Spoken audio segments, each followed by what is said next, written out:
Overall, the theme of the book, it operates on what we call the KEYS process. KEYS is a simple acronym for the student reader to really focus on their communication choices and their overall skills, whether that be verbal communication, nonverbal communication, also referred to as body language by many of us. But the KEYS acronym, I'll just sort of give a preview of it.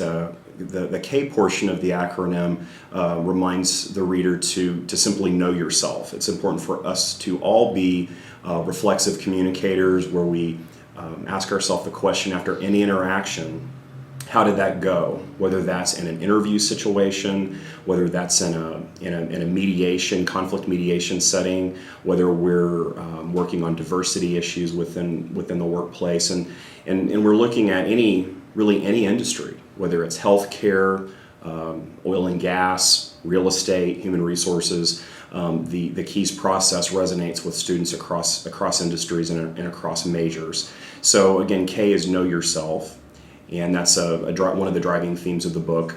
E stands for evaluate the professional context. So it's important for any of us as professionals to look at the situation, look at the professional context to really see what's going on, because there's of course variation especially when you look at the diversity between organizations, whether that's nonprofit organizations or for-profit.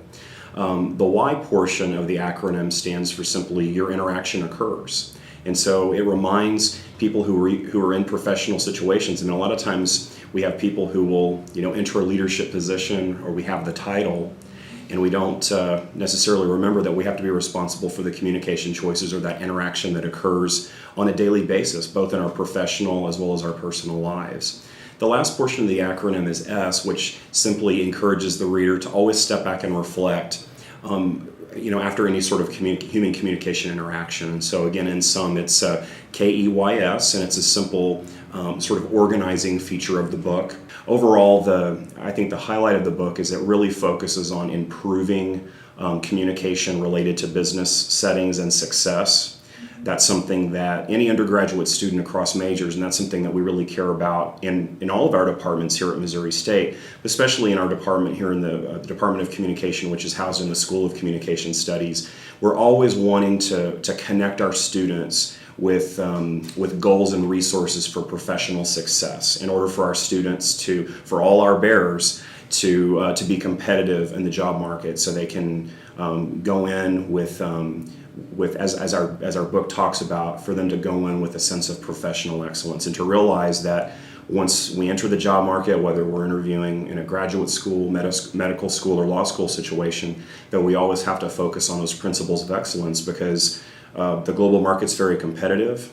Whether we're looking at our interview skills, whether we're looking at actually giving a business presentation, working in a team or small group communication situation, these are things that, as I've said, are seen in all industries. I mean, we have some fantastic students here on campus that are in more of the science-oriented disciplines, or in math and computer science, and so these communication skills, or these keys for professional success, are important to all students. And so these are some principles that are sort of housed in human communication, and so it was really a great opportunity for us to take that information and those experiences in the quote-unquote real world and translate it and place it in a book to hopefully resonate with students as they transition from their college experience into the workforce.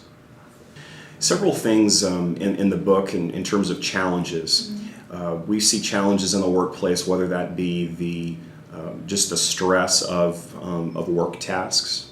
One of the challenges that we talk about is actually the notion of work-life balance. Something that, when you look at the United States in terms of the amount of vacation time that we take compared to Europe and other countries, we don't take a break.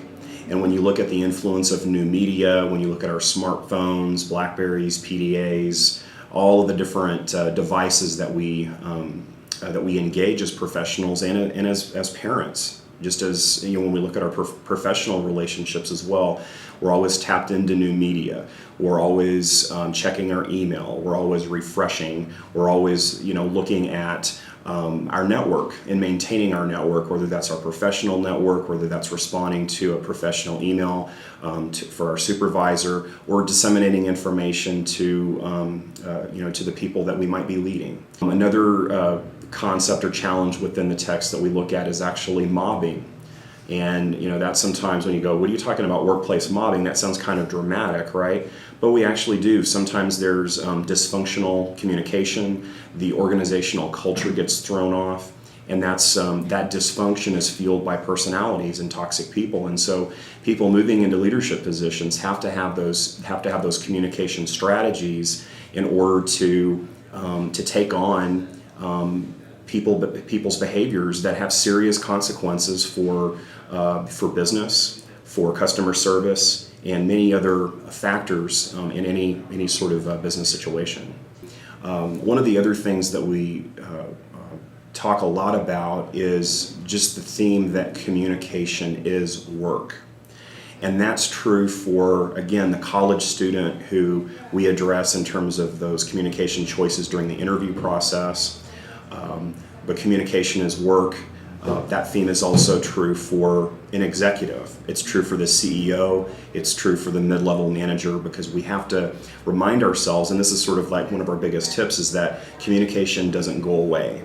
Communication with other human beings is a process for our lives. It's there all of our lives. And so one of my favorite phrases, and I like to talk about this in speaking situations, is that sometimes if we take a college class or we have a new title, maybe we're a director, we're in an executive position, sometimes people make the mistake of thinking, okay, I've arrived now, and throw all the communication skills out the window, where you can get into extreme situations where power is abused and so on. And so we try to remind the reader of whatever level they're in terms of their professional careers, that communication is something that happens every day.